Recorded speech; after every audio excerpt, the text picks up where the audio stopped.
আগুন বরাবর ডাক্তারেরা better management deserve করে না? এরা বেটার লিডারশিপ ডিজার্ভ করে না? এই আগুন বরাবর ডাক্তারদের হাতে পাইয়া বাংলাদেশের রোগীদের যদি ইন্ডিয়া দৌড়াইতে হয়, তাহলে সমস্যা আসলে অন্য জায়গায়। আমি আজকে সেই জায়গায় হাত দেব, কেন এই আগুন বরাবর ডাক্তারদেরকে দিয়া বাংলাদেশের স্বাস্থ্য ব্যবস্থা ভালো করা যাইতেছে না? কেন বাংলাদেশের রোগীরা বিদেশে পাড়ি দেয়, ইন্ডিয়ায় পাড়ি দেয়? আসেন আল্লাহ শুরু করি আল্লাহর নামে। আমাদের স্বাস্থ্য ব্যবস্থার একটা বড় সংকট হইতেছে রোগীরা ডাক্তারদের উপরে আস্থা পায় না।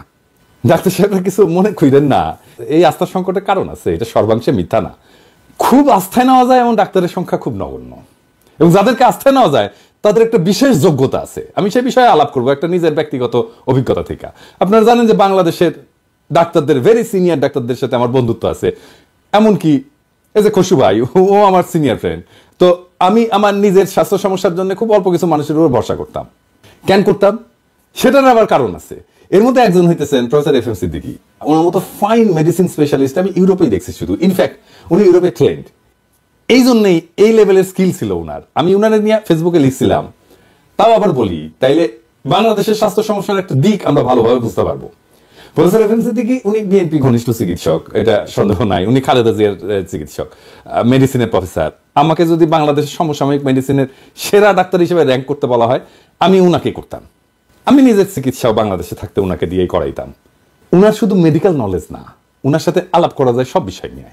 ধরেন মিউজিক, রাজনীতি, সমাজ, টপস আর্ট, সোশ্যাল সাইকোলজি, কি না পড়াইতেন অদ্ভুত দক্ষতায়, রোগী দেখতেন পরম মমতায়। তীক্ষ্ণ দৃষ্টি দিয়া উনি মুহূর্তেই ডায়াগনোসিস করে ফেলতেন। দুর্দান্ত ইংরেজি বলতেন। একটা ইনস্টিটিউশনাল প্রবলেম সলভ করার, নেগোশিয়েট করার দক্ষতা ছিল অপূর্ব।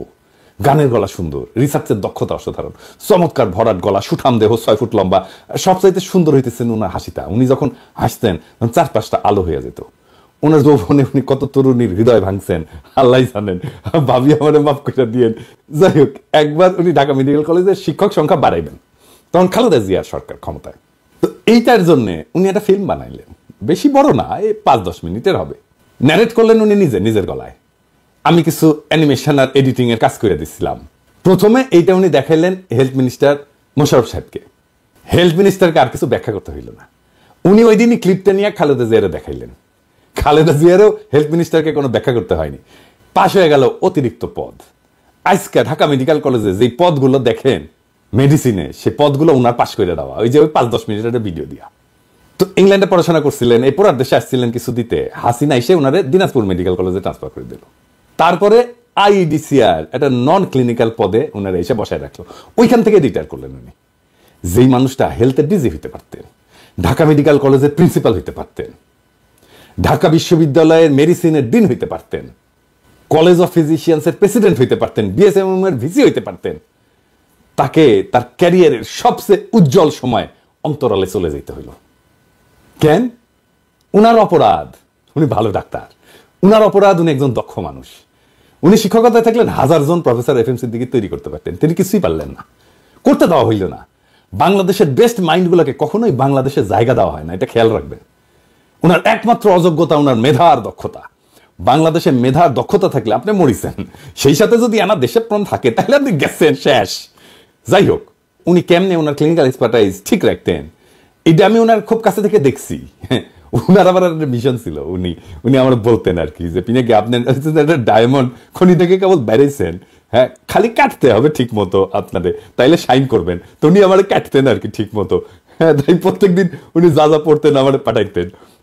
তো কাজ হয়েছিল, ওইটাতে কাজ হয়েছিল মেডস্কেপের সাথে উনি আমার পরিচয় করাই দেন। সেদিন হয়তো উনি ভাবেন নাই যে ওই মেডস্কেপের সাথে পিনাকি একদিন কাজ করবে গ্লোবাল স্কেলে। আপ টু ডেট উনি প্রথম ইউজ করেন বাংলাদেশে। এভিডেন্স বেসড মেডিসিন কথাটা ওনার কাছে প্রথম শুনি। উনি যখন গ্লোবাল এক্সপার্টদের সাথে কথা বলতেন না, নানা সময় আমি ওনার সাথে গেছি, বিভিন্ন জায়গায় বিভিন্ন কনফারেন্সে গেছি, দেশেও ওনারা আসছে গ্লোবাল এক্সপার্টরা। উনি যখন কথা বলতেন মুগ্ধ হয়ে যাইতেন ওনারা, শুনতেন যখন। আমাদের ডাক্তারদের দক্ষতা এই জায়গাটায় এসে মাইর খায়, ডাক্তাররা আপ টু ডেট না। আমাদের একটা মেডিকেল কাউন্সিল আছে, রেজিস্ট্রেশন দেয় ডাক্তারদের, কিছু মাদার বোর্ড আছে, ওইখানে কোনো কাম নাই, খালি রেজিস্ট্রেশন নিতে গেলে টাকা নেয় আর এটা সাইন করে দেয়, ওটাই হচ্ছে ওদের কাজ। এই ইন্টার্নশিপ শেষ করে পার্মানেন্ট রেজিস্ট্রেশন নিতে গেছি আমি ওই বিজয়নগরে। তো সবার কাছে টাকা নিচ্ছে, কত টাকা মনে নাই, বোধহয় 50 টাকা বা 100 টাকা আর কি। শালা ক্যাঙ্কা লাগে বলেন, পাশ করে পেশায় ঢুকবো, সেটা নিতে গেলে টাকা দিতে হবে কেরানি।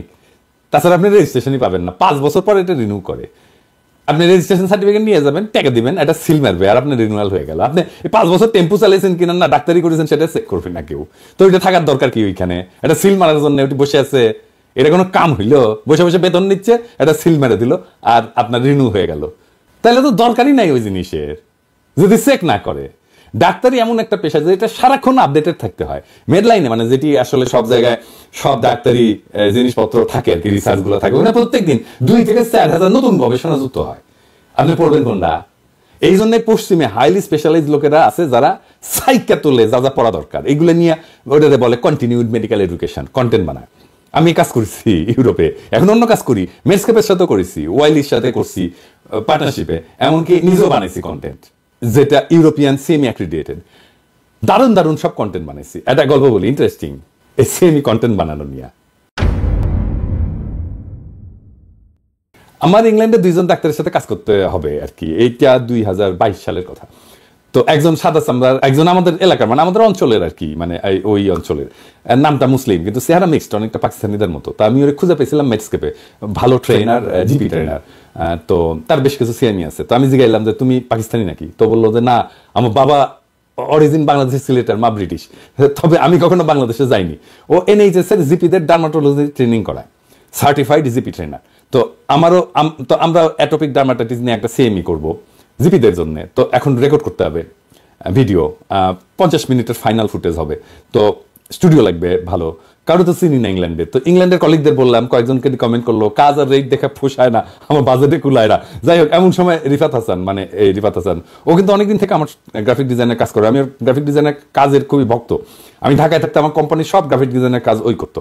ওর কাজ খুবই ভালো, গ্লোবাল স্ট্যান্ডার্ডে। আমার বইগুলোর প্রচ্ছদ, ইলাস্ট্রেশন সব কিন্তু ওর করা। এখানেও কাজ করেছে আমার কোম্পানিতে কিছু, হ্যাঁ, প্রশংসা পাইছে খুব।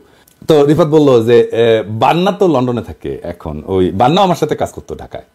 আমার বাবার যে ডকুমেন্টারিটা দেখেন না, ওটাও বান্নার বানানো। তো বান্নার সাথে যোগাযোগ হইলো, কাজ করলো, অসাধারণ কাজ করলো বান্না। আমাদের ইন হাউস বানানো বেস্ট প্রোডাকশন হইলো, 2টা করছিল। তো এই যে 1 ঘন্টার একটা সিএমই, এইটা অংশ নিলে, পুরাটা কমপ্লিট করে একটা পরীক্ষা দিলে একটা সার্টিফিকেট পাবেন। তো আমরা যে কন্টেন্ট বানাই, কন্টেন্ট বানানোর পরে আমরা এটা জমা দিই অ্যাক্রিডিটেশনের জন্য। আমরা জমা দিই European accreditation council for continuing medical education, এই নাম হচ্ছে EACCME। তারা সিএমই ক্রেডিট সার্টিফাই করে দেয়। তারপরে আমরা সেটা কোনো সাইটে আপ করি, যারা সিএমই কন্টেন্ট চালায়, বানায়। তো আমি যেটা করছিলাম ওই বান্নাকে নিয়ে অন্য জায়গায় অন্য ভিডিওগ্রাফি, অন্যরা দিয়ে ভিডিওগ্রাফি করছিলাম। এটা চাইলে আপনি মেডস্কেপকে দিয়েও করাইতে পারেন। একটা 1 ঘন্টা বা প্রেসাইজলি এটা 50 মিনিটের সিএমই করতে এটা 1 সিএমই ক্রেডিট হয়। মেডস্কেপ কম করে হলেও $2 লাখ নেয়, আরো কমেও করে অনেকে, ভালো কাজ করে। ধরেন $10,000 ভালো কন্টেন্ট করে দেয়, হয়তো রিস্ক হবে না অত বেশি মেডস্কেপের মতো। তো একজন ডাক্তারকে রেজিস্ট্রেশন রিনিউ করার জন্য বছরে 50 ক্রেডিট আর্ন করতে হয় ইউরোপে। ইটালিতে 3 বছর পর পর রিনিউ করতে হয়, 150 ক্রেডিট আর্ন করছে এই সময়ের মধ্যে, এটা দেখাইতে হয়।